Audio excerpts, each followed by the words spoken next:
Kung saan nga may masarap ay dapat ating tinitikman. Kaya naman, nandito nga pala ako ngayon sa trend at hype na hype sa social media, ang Diwata Pares Overload.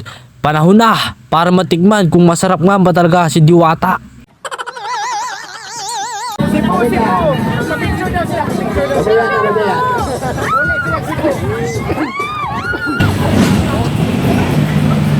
Oy, what's up mga buddy? Ngayong araw nga pala mga buddy ay titikman natin ngayon si Diwata. Tara, samahan niyo ako. Ay, nandito na pala ako.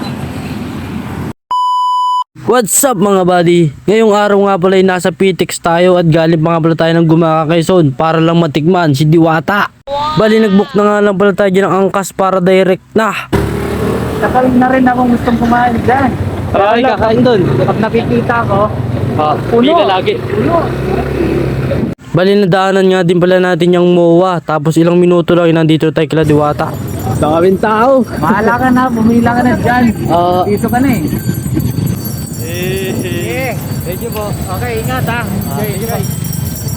At pagdating ko nga pala dito mga buddy sa kila Diwata ay napakahaba nga agad ng pila. Sabi nga ng mga naan dito ay maiksi pa yan, lalo na daw yan mamayang gabi at madaling araw. Tapos nakita ko na nga rin pala agad dyan si Diwata, talagang busy. Gusto ko nga sana magpa-shoutout kaso ibawal daw ang shoutout, picture lang. Kaya ngumiti na ako kahit di siya kasama. Bali sa pila nga pala ay mahati nga pala kayo dyan. Mayroong Sikin line tsaka Pares Overload line. Para organized na organized talaga. At habang nakapila nga pala ako dyan mga buddy, eh, kitang-kita nyo naman ang kasipagan ni Diwata. O talagang siya pa ang nag-aalis ng mga plastic ng mga mangkok. Tapos kitang-kita nyo nga pala, napakarami nga pala talagang kumakain dito kahit umaga pa lang. Tapos mga buddy, pwede nga rin pala tayo dito magbayad via GCash kung wala kayong cash na dala. Bali mga buddy, ang orderin ko nga pala ay ang Diwata Pares Overload sa halagang 100 pesos. Meron na tayong only rice at only sabaw tsaka isang soft drinks. At ayan, pagkabayad nga pala natin ay binigyan tayo ng card. Ano yan? G-Shock card na yan. Wow!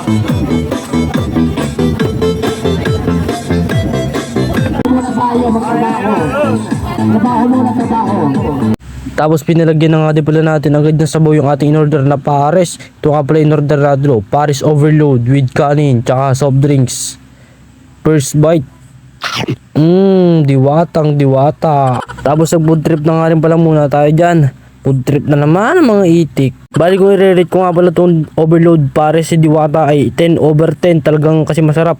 Yan, bali naubos ko na nga pala yan. At talagang hindi pwedeng hindi makakadalo at ang layo ng pinanggalingan. At ayan, yan na nga pala yung pangalawa. Halatang-halata nyo naman, iba na mangkok ng kanin. At syempre, meron din tayo soft drinks.